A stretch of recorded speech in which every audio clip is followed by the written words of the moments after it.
Continuando con el proyecto del generador de sudoku resueltos, lo siguiente que se hace es crear una variable copia de la estructura que se ha creado en la función anterior. Y a partir de ahí, en la siguiente línea de código, se realiza lo mismo, pero para todas las demás listas. Esto en futuras versiones será adaptado para ser aplicado en todas las listas de una sola vez. Esta parte es para analizar cuál lista ya se ha quedado sin opciones. Esto es que si en la penúltima lista, es decir, las opciones de la penúltima celda han sido eliminadas, todas las opciones conforme se avanza, entonces no tiene caso continuar con la profundización en tal nodo, por lo que se retrocede o pasa el siguiente valor en tal nivel del árbol. Luego se itera cada opción de la variable copia de la lista y cada valor iterado es almacenado en la variable ruta. Aquí es cuando comienza el proceso, se itera cada valor y se va agregando a la variable ruta. La siguiente parte se crea una estructura profunda, que es justamente esta. Esta consiste que de manera inteligente se evalúe la cantidad de listas iguales. Esto con la intención de que no se continúe con dicha ruta en caso de que haya más cantidades de listas iguales que en cuanto a su longitud de elementos. Es decir, si en el sudoku de 9 por 9 se está en la posición de lista 3 y las últimas dos listas, cuales representan las últimas dos celdas, solamente quedan con las dos listas con un elemento, quiere decir que en la penúltima elegirá ese elemento y la última se quedará sin elementos, por lo que llevaría de manera directa a retroceder y eso es pérdida computacional. Es por eso que se hace el análisis de profundidad. Y en la línea de código de la asignación de la variable dicotómica es profundidad necesaria, realiza tal proceso y funciona para n cantidad de frecuencia y de listas. Es decir, la regla es que si hay listas iguales, su cantidad de elementos tiene que ser mayor a la frecuencia de dicha lista. Es importante mencionar que la estructura profunda solo analiza a partir de la siguiente lista con respecto a la actual. Esto se puede ver aquí. Si ya está la posición, ya que no es necesario analizar si la lista ya está en la posición 1. O sea, si en la lista si la variable ya está en la posición 2, no tiene caso analizar la posición anterior.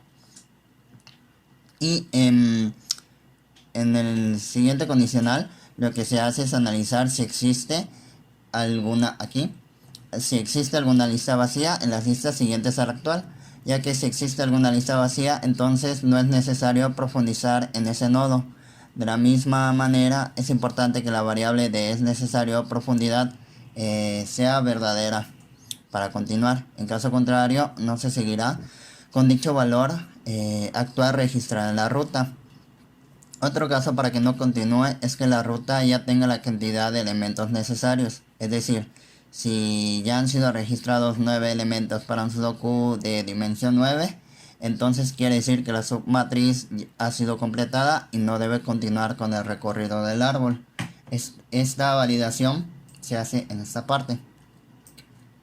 Se pregunta si la ruta, su cantidad es igual, o sea, su cantidad de elementos es igual al valor que contiene sudoku dimension. Se menciona que la estructura de este generador tiene de manera implícita la aplicación de las reglas del sudoku, esto con base en las posibilidades permitidas. Es por ello que se puede afirmar que si la ruta contiene la cantidad de elementos para la submatriz, entonces ha sido resuelto sin ningún problema, cumpliendo todas las reglas. Ahora se explica lo que pasa al no continuar dentro de dicho condicional o en caso de que lo que se ejecute dentro del condicional haya sido completado, que es justamente acá. Lo que sigue es continuar con el recorrido y elimina el elemento de la ruta. Esto con la intención de que el siguiente elemento de la ruta tenga la misma posición del cual fue eliminado. Pero en caso de que la submatriz haya sido completada, esto se asigna dentro del condicional, aquí, de que ya ha sido resuelto. Entonces se evalúa la variable de que si su matriz está resuelta. En caso de que sea verdad, entonces se terminan las iteraciones y regresa a la función principal y continúa con las demás iteraciones. Aquí es donde se termina. Continuando, en caso de ingresar al condicional, lo que sigue es evaluar si la variable posición de las listas es menor a la dimensión del sudoku en -1. Aquí. Esto para confirmar que quedan listas disponibles. En dado caso, se aumenta la variable en 1 para poder acceder a la siguiente lista y se invoca el método recursivamente. Aquí.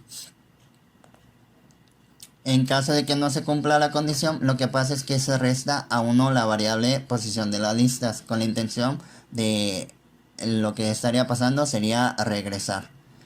Luego se evalúa si la cantidad de elementos en la ruta es mayor a la dimensión del sudoku -1. Aquí. Lógicamente lógicamente se puede comparar si es igual a la dimensión, o sea, de la otra forma. De acuerdo a las probabilidades, solo es posible que pueda la variable ruta almacenar la cantidad de valores igual a la variable de dimensión del sudoku. En otras palabras o de otra manera, la ruta solo podrá contener la cantidad existente máxima en la variable de la lista original. En dado caso de que sea verdadero, entonces se aplica un formato a la variable ruta para convertirla en una submatriz, la cual es almacenada en la variable matriz resuelta. Luego se asigna verdadero a la variable de si submatriz es resuelta y posteriormente continúa el resto del flujo de las funciones de la forma como se ha explicado. Acá podemos ver que se toma la variable ruta, se convierte en un arreglo en NumPy y se le aplica un reshape de acuerdo con la variable de la dimensión de la submatriz, y con esto ya tendríamos la submatriz resuelta. Parte de la complejidad recae en la recursividad, ya que en cada invocación del método las variables tienden a modificarse y si se graficara el árbol de las posibilidades serían diferentes perspectivas, lo que complica el análisis y comprensión de este tipo de problemas. Se puede ver que las funciones tienen aproximadamente entre 60 y 75 líneas de código. Esto es debido a los comentarios de documentación y por el código de las impresiones en consola, lo que hace algo considerable al tamaño del código. Las impresiones se mantienen en la versión de este generador de sudokus con la intención de que se pueda realizar la depuración de código en caso necesario, no solo para nosotros como creadores de este código, sino para quien quiera modificarlo. De igual forma, los comentarios son con la finalidad de facilitar la comprensión de la programación de este código. Aquí podemos ver algunas impresiones, estas que todavía se mantienen, y aquí algunos comentarios que pueden facilitar el poder entender el código. A continuación se mostrará la resolución de sudokus de 4×4, de 9×9 y hasta de 16×16. La capacidad de cómputo hasta para sudokus de 16×16 es mínima. Es cuestión de al menos unos segundos para su ejecución, mucho más rápido que la implementación del algoritmo de backtracking para solucionar sudokus, el cual sí toma segundos, y para el de 16×16 mínimo son un poco más de 20 segundos. Comencemos con la resolución de uno de 4×4. Hay que definir que va a ser un sudoku de 4×4. Pondremos esta lista, que será de 4 elementos. En este orden se va a mantener.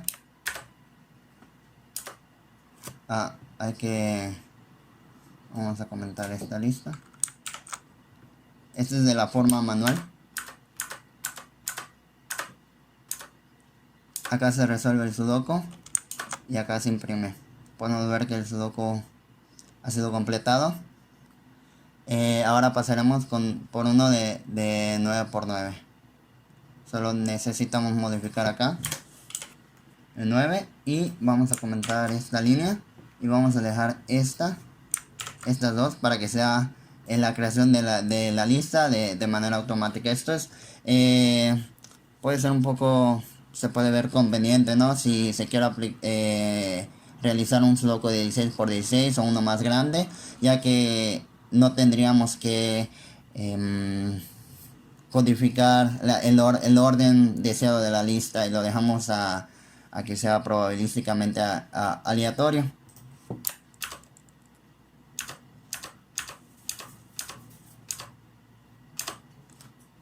Aquí ha sido completado el sudoku y aquí podemos ver que ya ha sido solucionado. Ahora concluiremos con uno de 16 por 16. La misma forma, solo modificamos acá, lo dejamos de forma automática. Aquí es donde ya se ejecuta y ahora mostramos el sudoku. Aquí tenemos el sudoku de 16 por 16 solucionado. Para concluir, no se esconde ni se miente que el sudoku resuelto, o sea, por ejemplo en este caso, no es validado de manera computacional. Es decir, no hay alguna función que nos valide que realmente acá no haya algún número repetido. Sin embargo, con el uso de las probabilidades y las reglas implícitas en el código, permite que no sea necesario hacer este proceso de validación. Sin embargo, de nuevo, para futuras versiones será considerado esto, sobre todo para sudokus de dimensión mayor, ya que pues aquí a la vista sí puede causar cierta duda de que si algún número está repetido en el de 9 por 9, pues no es tan complicado analizar si existe algún número duplicado. Algunas desventajas de este generador de sudokus resueltos es que al basarse de una lista con un orden, solamente permitiría generar una cantidad limitada de soluciones. Es decir, en un sudoku de 9 por 9, las soluciones posibles serían igual al factorial de 9, ya que es la cantidad de combinaciones disponibles para la lista principal. También el generador no puede resolver sudokus como son propuestos en ejercicios, sino que se basa de la primera submatriz con el orden de los números generados, que es lo que podemos ver acá, o al menos en esta configuración de manera automática. Y a partir de ahí se genera las siguientes submatrices, que es básicamente lo que hace esta parte, ir de submatriz en submatriz hasta completarlo.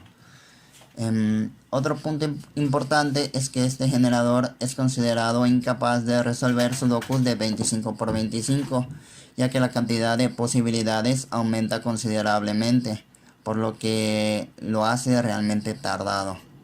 Estas mejoras y observaciones serán consideradas en las siguientes versiones del generador de sudokus.